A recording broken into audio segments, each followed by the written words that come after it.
Hey guys, welcome back to the channel. Today we're in a little bit of a different garage. We're over at my dad's place working on his MG.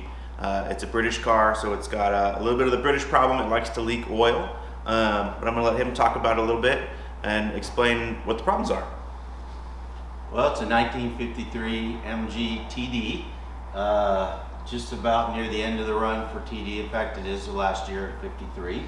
In 54, they started making one known as a TF, and next to it is is two generations past, a 1972 MGB.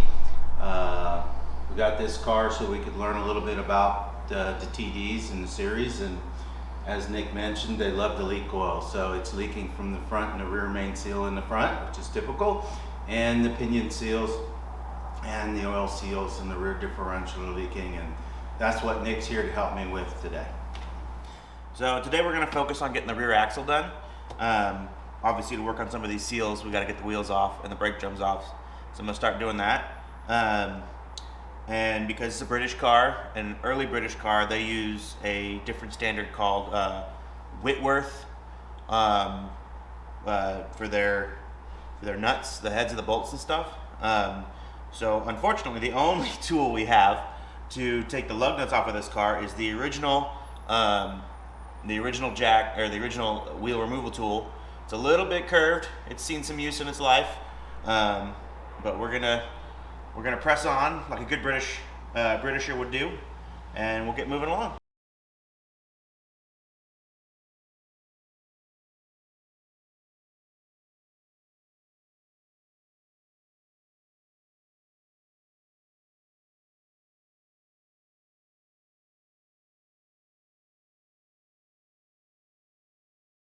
So this is fun. These nuts are coned on both sides, which is really rather neat.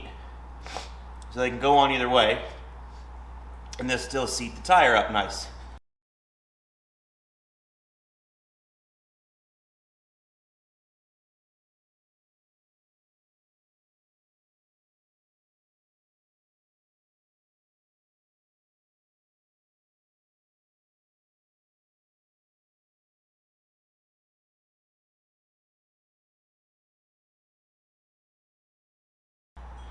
Probably clean it before we put it back on. You can see here the oil has been dripping out from the back of behind the brake hub and beginning on the inside of the wheel, running out on the tire, which is not good when you're first starting. You're gonna have oil on your tires, and that's going to you're gonna lose a lot of grip.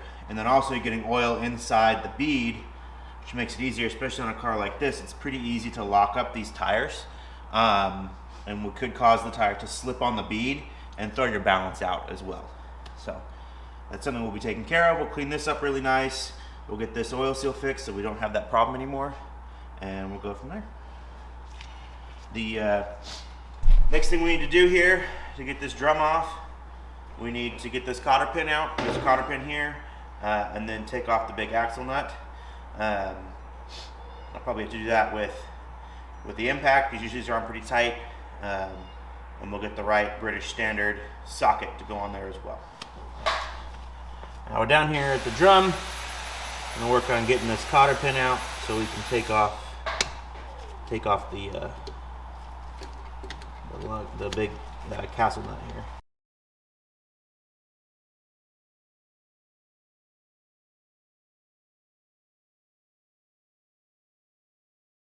Now these should be British Whitworth socket or sized. The one we've got here seems a little too loose, so I may try and see how tight it's on. I may have to do it with a regular wrench or with a monkey wrench. Try and get that off that way. All right, so we got the cotter pin out. We were having a little bit of an issue figuring out if this was left or right hand thread. Did some research in the shop manual. At the same time, we realized that nuts that have little hatches, I don't know how well that's going to show up on camera, there's little hatch marks on the in the corners there. The same on here. for British.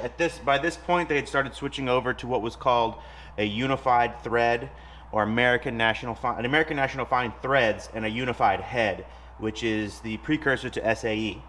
So on this axle nut, since it didn't fit any of our British Whitworth, and we were kind of confused about that as well, we discovered it does fit an SAE 1.25 inch. Now I know this is a chrome socket. It's not really designed for an impact, but we're only going to use it just to bust these off one side and the other side, and it should be okay. It's not going to cause any big problems, but it slots on perfect. There's no slop. So we'll get these busted off here real quick.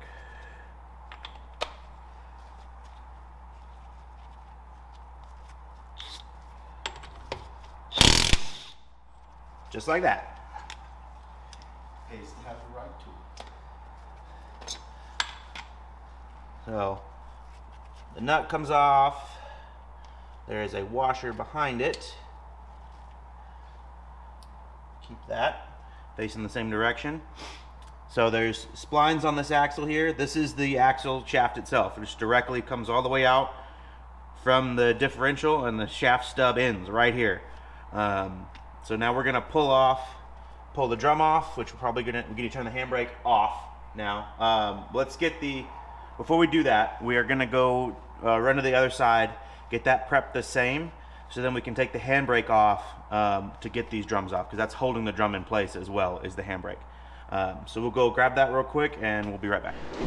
All right, so we got the far side off, and you can see here, parking brake's off. So let's see how well, if these come off easily. Yeah, there we go. They're moving. Check and see if those brake issues are... There's a lot of dust in there, which is good. NECs on the sealing surface there. There's our seal. So this side is good, which is a good thing. I don't see any oil in here, which means all the leak is on the back side here,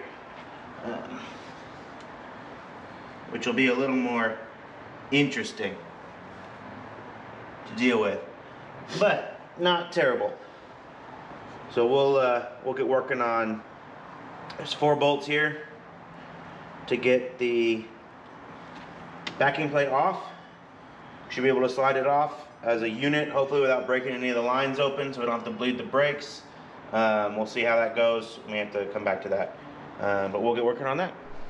All right, so we got the backing plate and everything off on both sides. We initially thought that the leak was coming from this seal here, but while we were looking at it, there's no real moisture or oil anywhere in here, and the rest of this backing plate is really pretty dry. So we were taking some more looks, and we thought maybe it's coming from where the backing plate is connecting to the axle, right back here. And we realized, no, that's pretty dry too. And as we were doing some more investigation, we found there's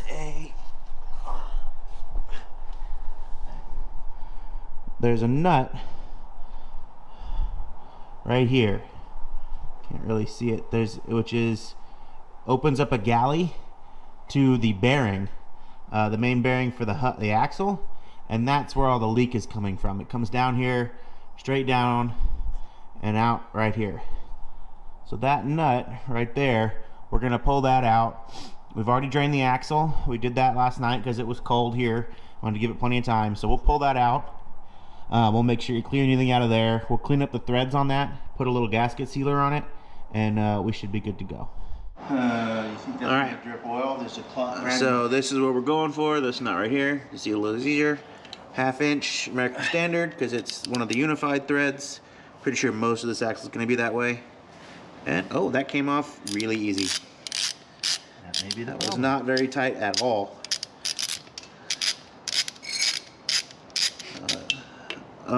Yeah, a little more sludge in there, which is fine.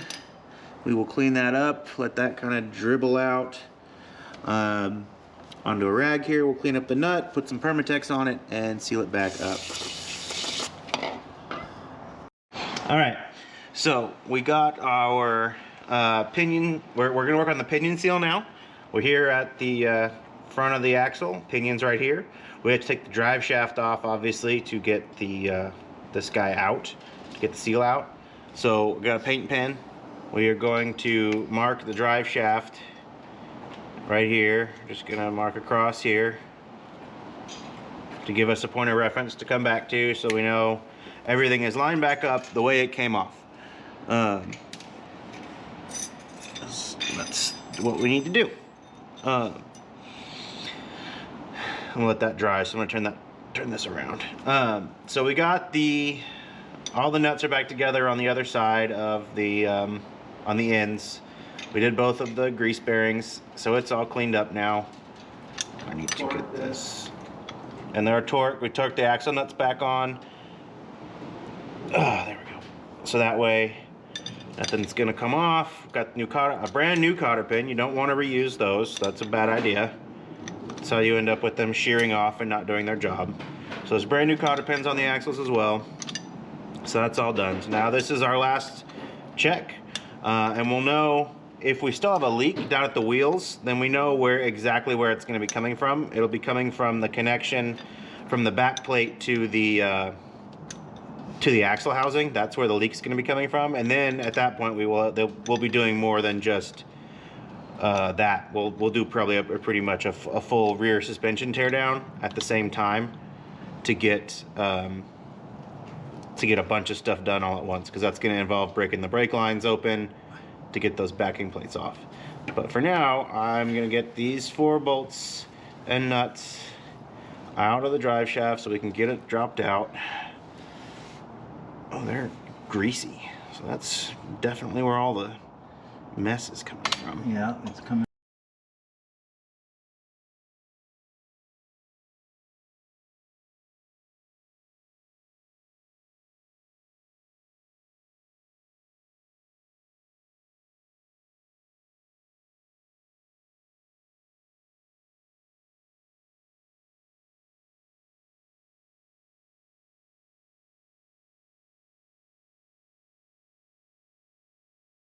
These nuts, and these nuts, by the way, I don't know if I've mentioned it yet or not, on the drive shaft, they are British Standard. They're British Standard, they're 1/4 inch, whereas the ends, all the brake parts have all been unified or American Standard sizes.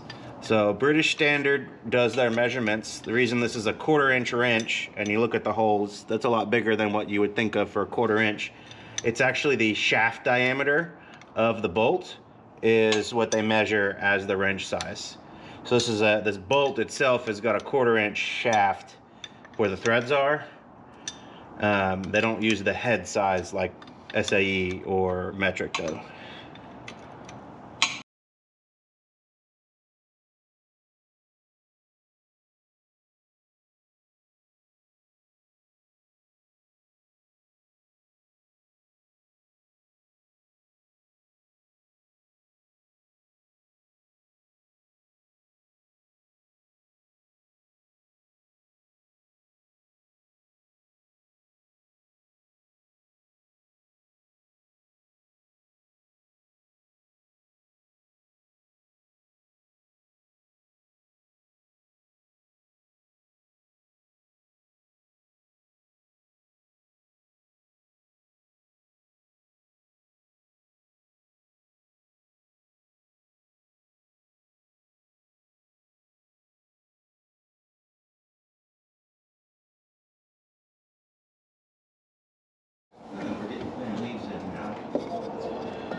There we go. So I got the drive shaft sitting up on a block of wood. I'll show you guys right there, and you can see all the grease in the end there. So this has been leaking, this guy here. This is what we're going to be working on. I don't know if it's too close or not. We're going to pull this out and get this seal changed, because it's a lot of grease. Alright, so we got the pinion seal out. This is our new actual seal. This is the pinion flange, sorry, not the seal. We got the pinion flange out. And as you can see here, right in here, there's a bit of a groove. And that's where the seal rides. There's a bit of a lip in here.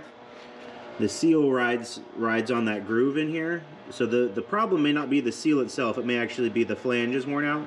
We're going to replace the seal now and see if that fixes it. Otherwise, we will have to order a new flange, and when we do the full teardown, we will do a new flange at that time. So, we got the pinion seal out. This is the old one.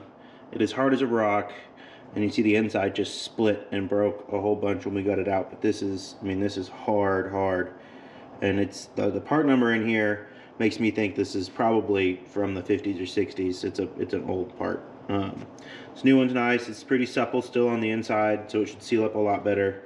Outside's nice and hard. Fits the hole really nice, but the seal part is nice and supple. This one's all, I mean, you can look, it's not even the right size anymore. So we're gonna get that changed out. We're gonna get some thread lock for this to rejuvenate some of this nylock part of the pinion nut, and then we should be good to go. All right, so we're back here at the axle. I added some grease into the bearing in here, the main bearing. I'm gonna put the new pinion seal in. It goes flat side out. Go ahead and get that set. I already cleaned up in there really nicely. Make sure it was all good. Just gonna gently push that in, just like that. And then to finish it up, I'm gonna use the back side or the front side of the flange. Just gonna give it some taps because it's bigger than the bearing itself, than the seal.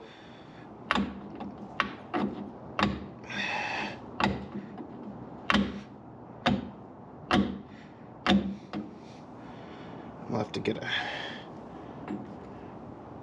there we go. You don't want to puncture this, otherwise you're going to create a new leak somewhere else. You just kind of want to get it pressed into place. Nice and flush, just like so. All right, there's that. I'm going to go clean this out. And then when we get the nylock thread locker, we'll come back and we'll tie everything together. Still got our mark on here. Yes, we do. So I'll clean this out and I'll be right back. All right. So we finished up today. We learned some stuff about the car, which was really good. As we covered in the video, when we took the brake drums off, we discovered that there was no oil leak on the inside of the drum, which is awesome. There was just a small little grease fitting, not really a Zerk fitting, but kind of an access point to the back of the bearing, so you could grease the back of the bearing. And the axle on both sides, that's what was leaking a little bit. So we cleaned that up really good, put a little bit of Permatex right on the bottom of the head, not in the threads at all. Seal that up tight so we shouldn't have any more leaks at the wheel drums anymore. And then we moved on to the pinion. And we learned an important lesson, again, about, like I said earlier, not using a chrome socket with an impact. We wedged our chrome socket on pretty hard to the pinion nut, and we were able to get it off. That took about 30-ish minutes. Overall, I mean, we filled it all back up. It's got fluid in it now. How do you feel about it overall? Great. We're going to drop it down and test it out. Maybe we'll take some more video of it running off down the road a little bit so you can see that it actually is a working vehicle. For sure. But anyways, I appreciate you guys stopping by. Thanks for watching. Don't forget to subscribe if you're new. Hit the like if you enjoyed it. If you didn't, let me know why so I can improve in the next time. Follow us on Instagram at Foggy Designs, and we'll see you in the next one. Bye.